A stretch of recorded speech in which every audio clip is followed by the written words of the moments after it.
तो UPSC CSE 2026 का notification जैसे कि ऑफिशियली आ चुका है, लेकिन इसके बाद ही काफ़ी सारे सिनेरियोज हमें देखने को मिल रहे हैं बदलावों के साथ। अब ऑनलाइन एप्लीकेशन की लास्ट डेट 24 फरवरी 2026 यानी कि शाम 6 बजे तक आप फॉर्म अपना भर सकते हैं, वो भी नए रूल समझकर, क्योंकि नए रूल समझना इस टाइम पर बहुत ज़रूरी है।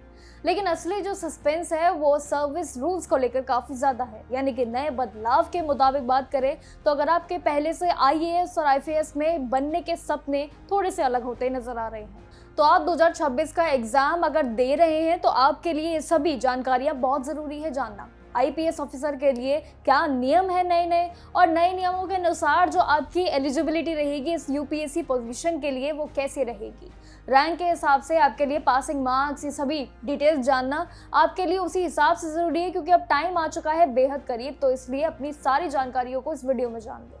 तो देखिए, यूपीएससी के नोटिफिकेशन कई सारी चुनौतियों के साथ ज़रूर आया है, यानी कि इस बार पहली बार ऐसा देखा जा रहा है कि एक पूरा नोटिफिकेशन नए तौर से दोबारा आ रहा है।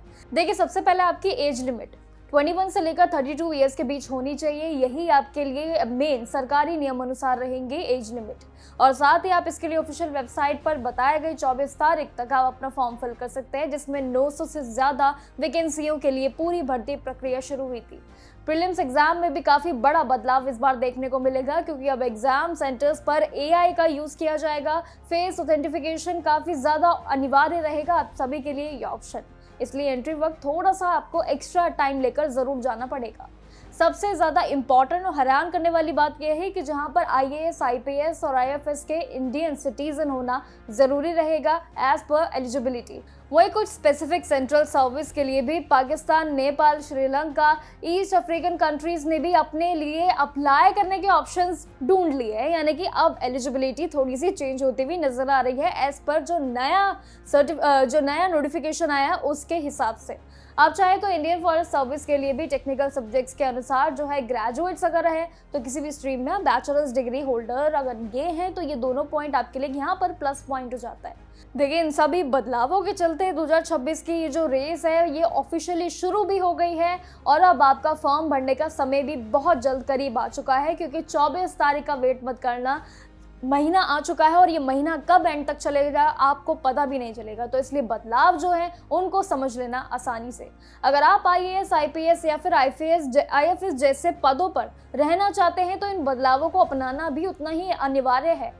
एक्स्ट्रा मौका आपको मिलने जाएगा कई तौरों पर भी, जैसे कि अगर आप एग्जाम देना चाहते हैं तो आपको अपने पोस्ट से अगर इस्तीफा देना है तो उसके लिए भी अब ऑप्शन है, यानी कि अगर देखा जाए तो जो दो बार आप इसके लिए अप्लाई करते थे वो सिस्टम अब थोड़ा खत्म हो चुका है। दूसरी तरफ देखें तो सिटीजनशिप रूल्स जो है वो काफ़ी ज़्यादा बदल चुके हैं, यानी कि क्राइटेरिया चेंज हो गए हैं।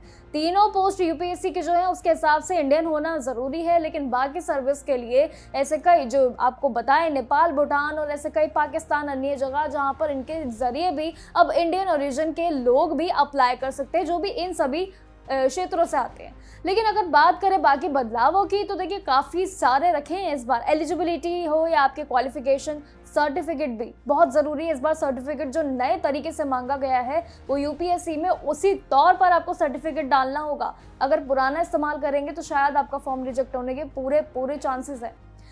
जैसे ही कल नोटिफिकेशन आया, लोगों को लगा कि नोटिफिकेशन आया और अब उन्हें एग्ज़ाम की तैयारी कर देनी चाहिए, एग्ज़ाम डेट्स आ गई है, हर एक पद के लिए सारी जो है इंपॉर्टेंट डिटेल्स आ गई है डेट सहित। लेकिन जब ये नोटिफिकेशन आया तो बिल्कुल ही चेंज होकर आया। इस बार देखा जाए तो पूरे नोटिफिकेशन में हर एक डिटेल में काफ़ी ज़्यादा बदलाव देखने को मिला है। देखिए, एग्ज़ाम के करीब ही जैसा आ रहे थे और आपका नोटिफिकेशन रुका, और रुकने के बाद जब नोटिफिकेशन आया तो पूरी तरीके से चेंज होकर आया, जो कि यूपीएससी एस्पिरेंट्स के लिए थोड़ा सा ये गेम चेंजिंग ज़रूर रहा, जहां पर अब उन्हें इन सभी रूल्स को पता होना चाहिए और अपना भी ज़रूर लेने चाहिए टाइम्स के हिसाब से। बस अपने जो पासिंग मार्क्स है इन सभी के तौर पर अपनी तैयारियां शुरू कर दो और बाकी जानकारियों के लिए बने रहिए। लेकिन all the best for your examination. Till then keep watching Jagran जोश।